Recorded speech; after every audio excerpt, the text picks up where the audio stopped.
இவரை கல்லால் அடிப்பணும் இல்லையா? ஏன்யா என் மகனுடைய வாயில் துப்பியாக வைக்கிற இல்லையா? துப்பியாக வைக்கிற கேட்பாங்களே இல்லையா?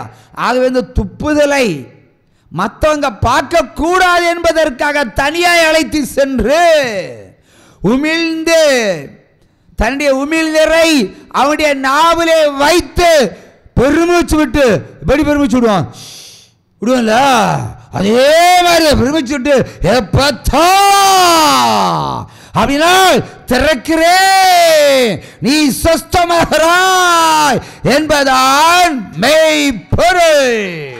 அவருடைய உமிழ்நீருக்கும் வல்லமை உண்டு, அவருடைய துப்பலுக்கும் வல்லமை உண்டு. திறக்காததை திறக்கிற அவர் உமிழ்நீர். உற்சாகமா கையை தட்டுங்க. அல்லேலூயா. இதுதான் தேவன். எப்பேற்பட்ட தேவன் பாருங்க. பிறவி குருடனை போல அவன் ஒரு செவிடன், வாய் ஒழுங்கா பேச தெரியாது.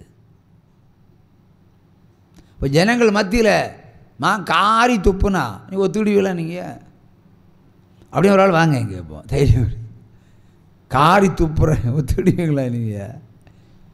இப்போ இந்திராவை கூப்பிட்டு இங்கே உட்கார வச்சு ஒரு காரி துப்பு நான் தரேன்னு வைங்களேன். உடனே ஈஸ்வர மூர்த்தி பொண்டாட்டி மேலே காரியா துப்புறேன், மேடையை ஒட்டி இறங்கு உன வச்சுக்கிறேன்னு சொல்லுவான் இல்லையா? அப்படி தானே உங்கள் பாணியில்? தலைவலியா அவன் தலையில் துப்புறேன் வாங்க ஐயோ அங்கே உட்காரு உட்காரு உன் விசுவாசம் பெரிய வந்தாலும் வருவாய். நேற்றைக்கு பார்த்தீங்களே அதனால் இல்லை இல்லையா? நேற்றைய குளிர் நடக்கமாக ஒரு அளவு தரல.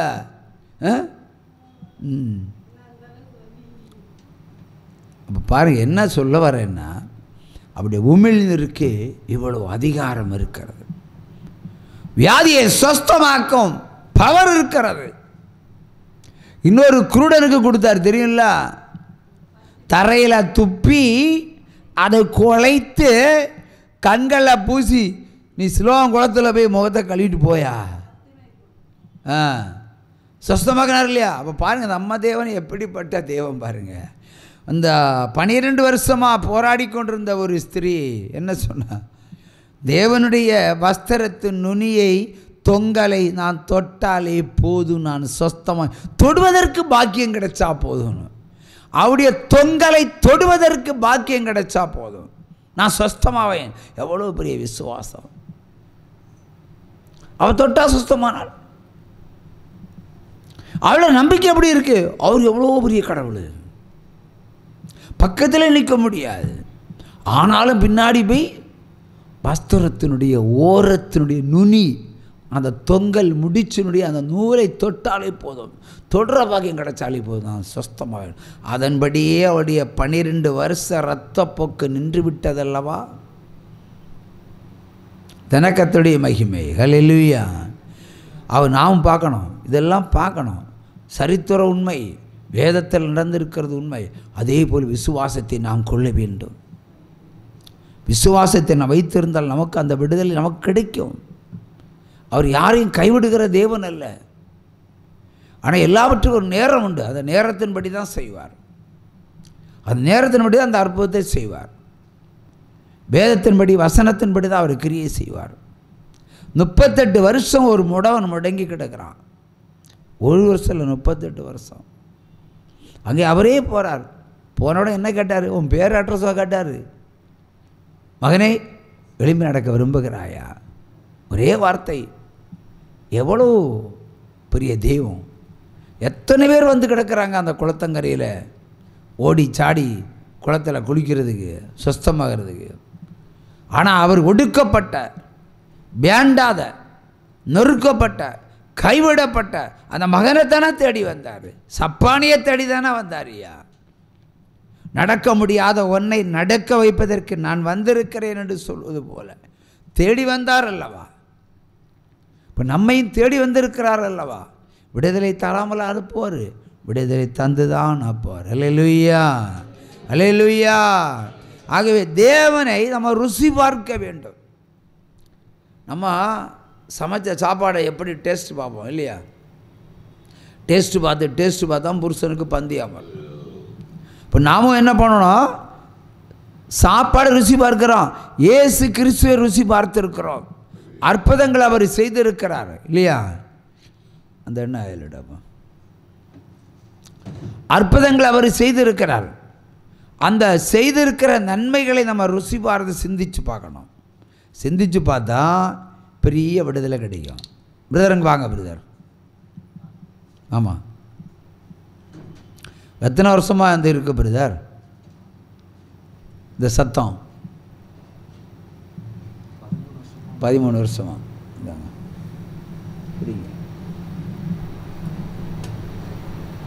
உட்காருங்க.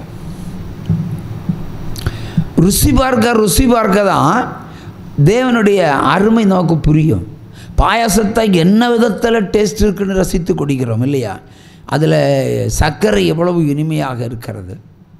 அடை இல்லைன்னா சேமியா எந்த அளவுக்கு அதிகமாக இருந்தால் கூட நமக்கு தெரிஞ்சிடும் இல்லையா? ஒரு சமையல் பருவம், நான் தான் கஷ்டப்பட்டு சமையல் பண்ணி வச்சா உப்பு குறவுன்னு சொல்லிட்டு போறியா? கண்டுபிடிக்க தெரியுது இல்லையா? இல்லை காரம் அதிகமாக, சிலருக்கு காரம் அதிகமாகி கண்ணீரே வரும் இல்லையா? அன்னைக்கு காரத்தில் உங்களுக்கு அனுப்புகிறாருன்னு அர்த்தம்.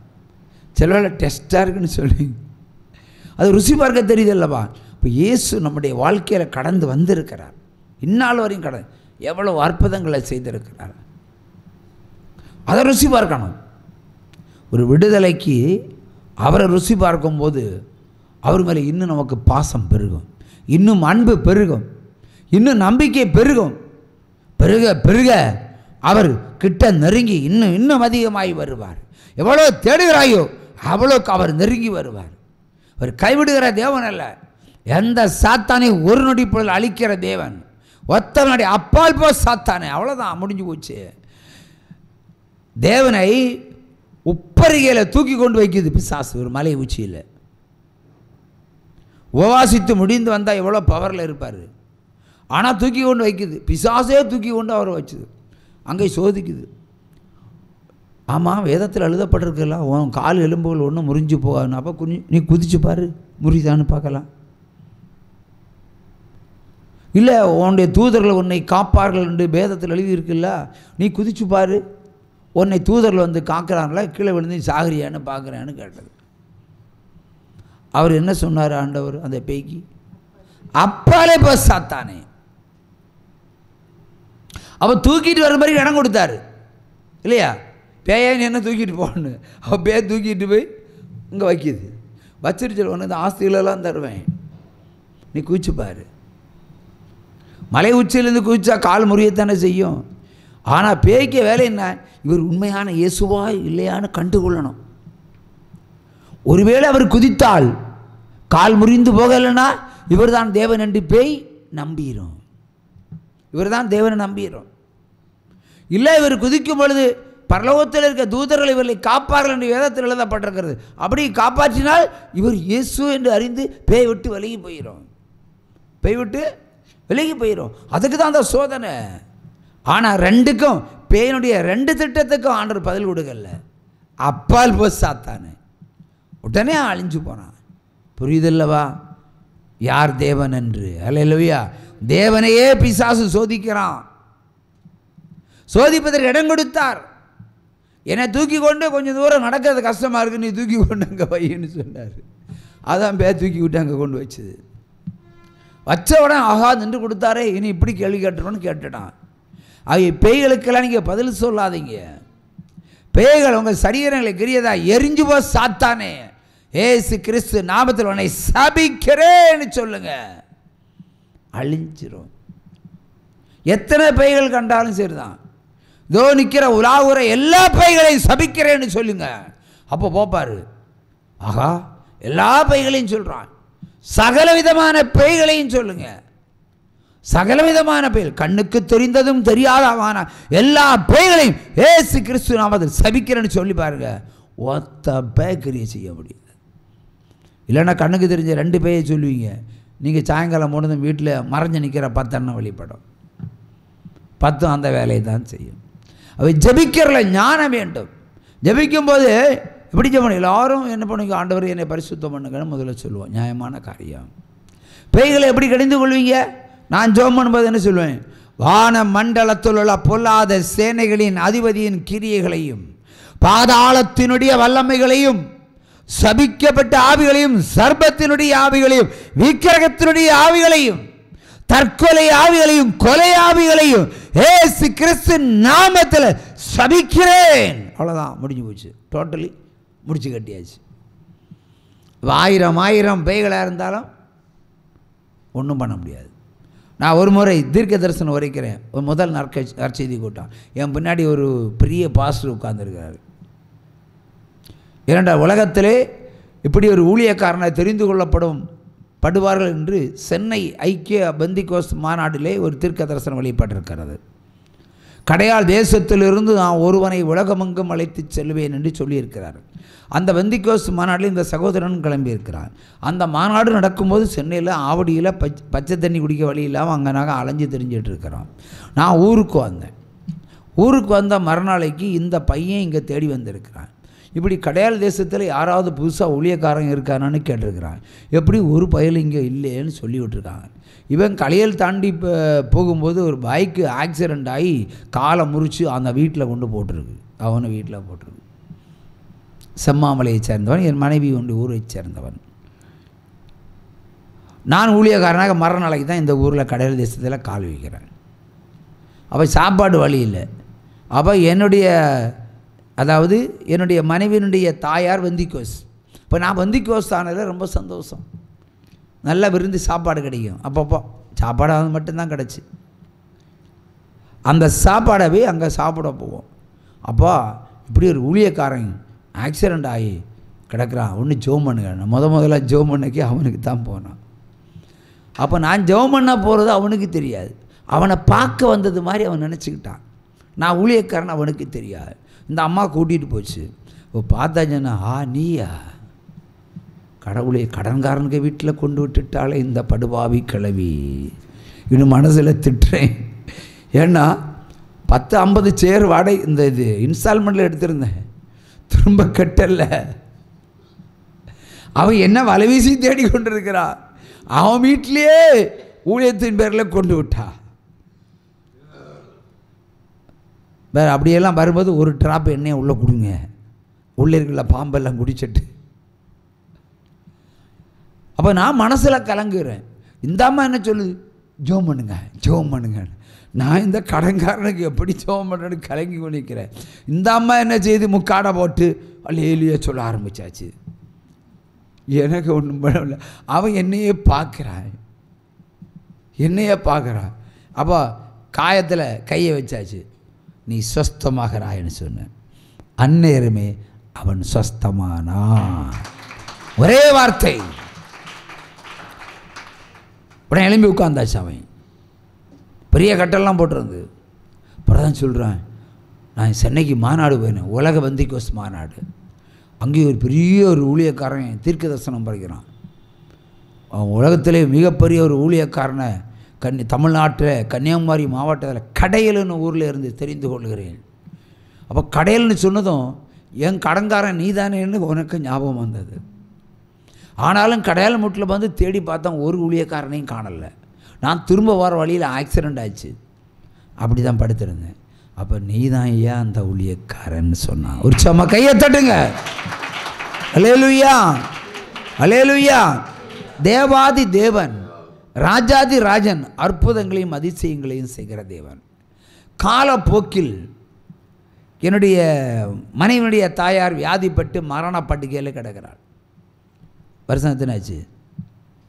எத்தனை வருஷம் ஆச்சு செத்து? 2 வருஷம் ஆச்சு. ஊரெல்லாம் கூடியிருக்கு, இவ எப்போ சாவா முழுகிட்டு போகலான்னு. இந்த அம்மாவும் ஈரோட்லேருந்து லீவ் போட்டு அங்கே உட்காந்துருப்பு. தள்ளலாம் சாகலை. அம்மா சாகலை. ஊழியக்காரனை பிற்காலத்தில் கொச்சைப்படுத்தி கேவலப்படுத்தி அவமானப்படுத்தின குடும்பம் தான் என் பொண்டாட்டி குடும்பம். இதுக்கு ஒரு கைத்தட்டு கொடுங்க. கேரளாவில் இருந்து வந்த அத்தனை பேரும் கிளவி சாகலைன்னுட்டு திரும்பியே போயிட்டாங்க. என் மனைவி கூட என்னை கூப்பிடலை, என் அம்மாவை பார்க்க பாருங்கன்னு கூப்பிடலை. ஏன்னா பயம். ஏன்னா அந்த குடும்பத்தின் மேலே எனக்கு கடும் கோபம் உண்டு. பர்சனல் கோபம் இல்லை, ஊழிய கோபம்தான். அற்புதங்கள் அந்த வீட்டில் நிறைய செஞ்சார், நிறைய அதெல்லாம் சொல்லலாம். அவர் குடும்பமானல சொல்லலை, செஞ்சார். கடைசியில் ஏன் தலைக்கே கத்தியை வச்சுட்டாங்க. ஆகவே பிரிந்திருந்தோம். ஒரு நாள் ஆண்டவர் சொன்னார், கிளவி சாகவும் இல்லை, எத்தனை வாரம் லீவ் போட்டு உட்காந்துருந்த? ஒரு வாரத்துக்கு மேலே உட்காந்துருந்தேன், ஆனால் சாகலை. அதுக்கு முன்னாடியே படுக்க இவன் வந்தவரும் சாகலை. இன்னும் சாவா நாளை சாவான்னு நினச்சா சாகவே இல்லை. நான் ஒரு முறை ஜெபம் பண்ணுனா இந்த கை வச்சாதான் அடுத்து பரலோகம் நரகம்னு தீர்மானிக்க வேண்டியது வரும். ஒரு செம்ம கையை தட்டுங்க. இது ப்ரௌட் அல்ல, ட்ரூ. கர்த்தர் சொல்லுகிறார், ஒரு நாளைக்கு அவளுக்கு ஜீவன் எடுப்பேன், ஆனால் நீ போய் தலையில் கை வச்சாதான் நடக்கும். நீ போய் தலையில் கை வச்சாதான் நடக்கும். நீர் தான் ஆண்டவர், நீர் எடுத்துக்கிடுங்க. நீ போகணும், நான் போக மாட்டேன் ஆண்டவர். இந்த மூஞ்சியெல்லாம் முழிக்க முடியாது. அந்த குடும்பத்தில் என் கால் பாதம் படக்கூடாது. அவர் சொன்னார், நீ பசியோடு இருந்த காலத்தில் வாரி வாரி சாப்பிட்டாயே, அன்று பசி தீர்த்த தாய் தானே கடந்து போயின்னு சொன்னார். நான் ஆடி போயிட்டேன். ஒரு கப்பு தண்ணி கூட இல்லாத காலகட்டத்தில் வயிறு நிறைய சாப்பிட்டு தான் அந்த வீட்டில் தான், இல்லைன்னு சொல்லலை. இந்த தாய் தான் சாப்பாடு போட்டாங்க. நான் என்ன சொல்கிறேன், ஒரு டீ ஊழியக்காரனுக்கு கொடுத்ததுக்கு நீ சோப்பு நானும் சோப்புன்னு சொல்லி 14 வருஷம் ஊமையாக இருந்த ஸ்திரியை பேச வச்சார் ஆண்டவர், இல்லையா? அப்போ அந்த ஸ்திரீ எனக்கு சாப்பாடு போட்டா, அதை எண்ணி காட்டுறாரு, சுட்டி காட்டுறாரு. நீ போய் தலையில்